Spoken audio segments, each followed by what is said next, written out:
Garuda Express, an international courier service. గాయకుడు గజల్ శ్రీనివాస్ ఓ మహిళను లైంగిక వేధింపులకు గురి చేసిన కేసులో రెండో నిందితురాలిగా ఉన్న పార్వతి పరారీలో ఉంది. ఆమెకు నోటీసులు జారీ చేయడానికి పంజాగుట్ట పోలీసులు చేసిన ప్రయత్నం ఫలించలేదు. గజల్ శ్రీనివాస్ లైంగిక వేధింపులకు సహకరించిన పార్వతి శ్రీనివాస్ చెప్పినట్టుగా వినాలని బాధితురాలిపై ఒత్తిడి తీసుకొచ్చిందని ప్రధాన ఆరోపణ.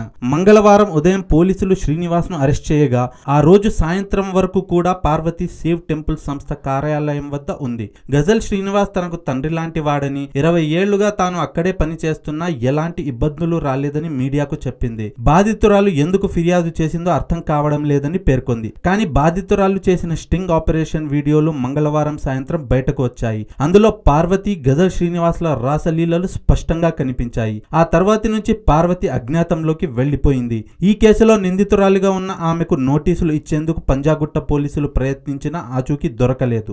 ఆమె సెల్ ఫోన్ సైతం స్విచ్ ఆఫ్ చేసి ఉన్నట్టు అధికారులు చెప్తున్నారు. దీంతో పార్వతి ఆచూకీ కోసం సేవ్ టెంపుల్స్ కార్యాలయం, ఆమె ఇల్లు, స్నేహితుల వద్ద ఆరా తీస్తున్నారు. ఈ వీడియో గనుక మీకు నచ్చినట్లయితే లైక్ చేయండి, షేర్ చేయండి అండ్ సబ్స్క్రైబ్ చేయండి.